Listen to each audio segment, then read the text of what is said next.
ওই প্রতিটা রাত জানে আমি নিজের সাথে কত কথা বলি। ওই একাকিত্ব জানে প্রতি রাতে এই চোখে ঝরেছে কতটা পানি।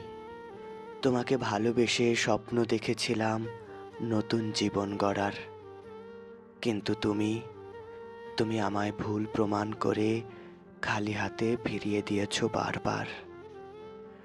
আজ আমি কবিতা লিখতে জানি, সাহিত্যের ভাষায় তোমার মন বুঝতে জানি। যদিও পড়েও তুমি পড়ো না আমার কবিতা কিংবা চিঠিখানি, তবু আজ তোমার জন্য আমি লিখতে জানি। আজ আমি এই গ্রহের সবচেয়ে বড় বোকা, কেননা এখনো বিশ্বাস করতে পারিনি যে ভালোবাসা শব্দের অর্থই যে ধোঁকা। কাউকে ভালোবাসলে থাকতে হয় কষ্টকে সঙ্গী করে একা। তাই তো আজ ভালোবাসা তুমি সফল, আর আমি এক হেরে যাওয়া যাযাবর।